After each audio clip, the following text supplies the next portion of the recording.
Welcome to this explainer. Okay, today we're going to unpack the absolutely fascinating problem and solution journey of how science separates complex mixtures into their purest forms. We are diving into the art of unmixing. Whether it's pulling fresh water out of the sea or extracting these vibrant hidden colors from a simple black pen, there's this whole hidden world of chemical superpowers right in front of us, and today we're going to master them together. Here is our roadmap for today. We'll be moving step by step through the solubility puzzle, crystallization magic, the distillation process, refining liquid mixtures, and finally, paper chromatography. So, let's kick things off with section 1, the solubility puzzle, focusing on temperature and dissolving. We begin our journey by looking at the fundamental rule of mixtures. You see, temperature acts like a master switch. It dictates exactly how much solid can hide inside a liquid. Take compound B, for example. Its solubility absolutely skyrockets with heat. By the time the water hits 60 degrees Celsius, it can dissolve up to 350 grams of the stuff. But watch what happens when we cool that exact same water down to 40 degrees. Suddenly, its capacity plummets, and it can only hold 241 grams. Now, this raises a really fascinating problem for us. If the water can comfortably hold 350 grams at 60 degrees, but can't hold on to that extra 109 grams as it cools down, where does that solid material actually go? I mean, it can't just vanish into thin air, right? That brings us right to section 2, the magic of crystallization and how we force solids out. Well, the elegant solution to our solubility puzzle is a process known as crystallization. This is where we force dissolved material out of a cooling liquid and it arranges itself into these pure, beautiful geometric patterns. We see this universal concept literally everywhere. It's the exact same cooling process that creates everyday frost on a cold window or delicious candy sugar, mystery. And it's at work on a massive geological scale too, creating those breathtaking quartz deposits found deep in nature, like the ones in India's famous Maas Mai cave. So how do we use this in a practical lab setting? Let's take toxic copper sulfate, often called blue vitriol. We start by dissolving it in hot water.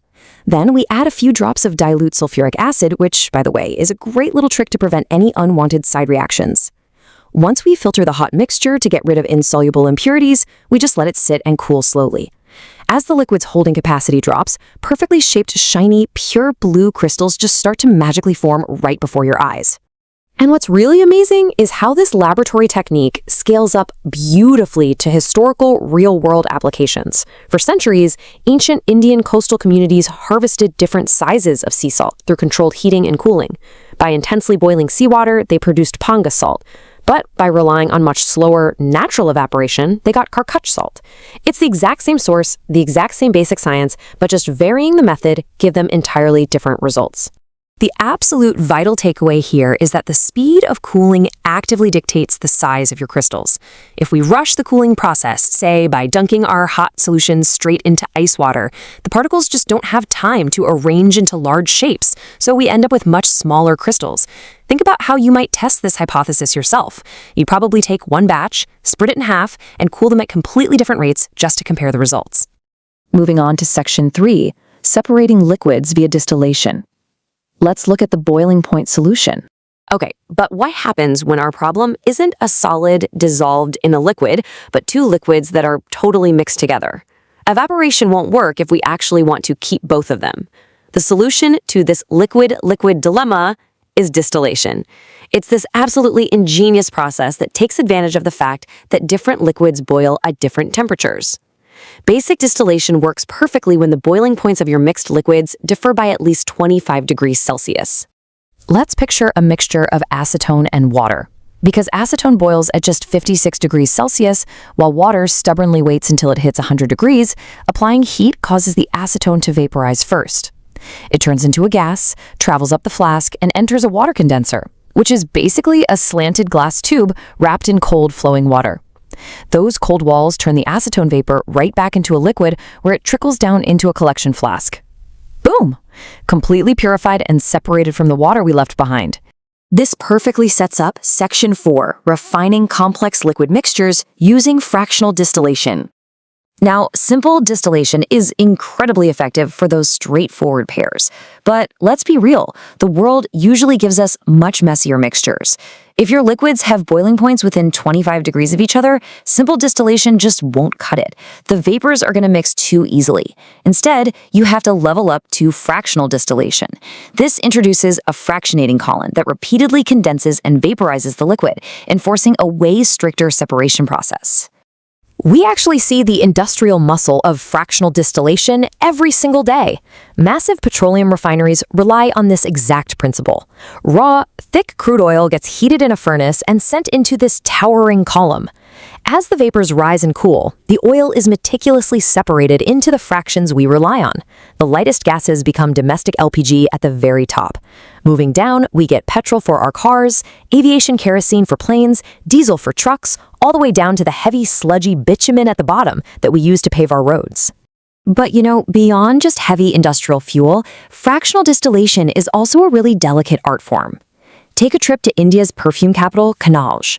Generations of artisans there use a traditional distillation setup called the Deeg Babka method. They skillfully separate complex aromatic compounds from natural materials, literally capturing the earthy, gorgeous scent of the first rain hitting the dry ground. They turn it into luxurious natural perfumes like Midi Ka Eater. It's just incredible. And finally, Section 5, Unmixing Colors with Chromatography, the final frontier. For our last separation technique, we are tackling deceptive mixtures, things that look totally singular, like a drop of ordinary black ink. We're going to uncover their secrets using chromatography. This is a method originally invented to separate complicated colored dyes. In fact, it gets its name from the ancient Greek words for color and to write. It literally translates to writing with color. And as you'll see, the results look exactly like a piece of art. The steps for this superpower are so elegantly simple. You just draw a horizontal pencil line near the bottom of a strip of filter paper, place a dot of black ink right in the center of that line, and then carefully hang the paper in a jar of water. The real trick here is making sure only the very bottom edge of the paper touches the liquid, so the ink spot is hovering just above the water line. And then you just patiently wait.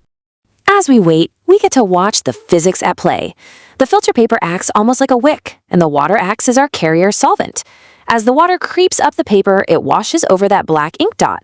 Because that black ink is actually a mixture of a bunch of different colored dyes, and those individual dyes interact with the water and the paper differently, they get dragged upward at completely different speeds. Suddenly, your single black dot stretches into this vibrant rainbow streak, unmixing the colors right before your eyes. Now, this opens up some incredible possibilities for investigation. It really prompts us to wonder, if you crushed up, say, green spinach leaves or bright flower petals to find out what pigments are hiding inside them, would water always be the right tool? Actually, no. Different natural mixtures can be stubborn and might require different solvents, like alcohol, to coax out their hidden components, based on their unique chemical solubilities.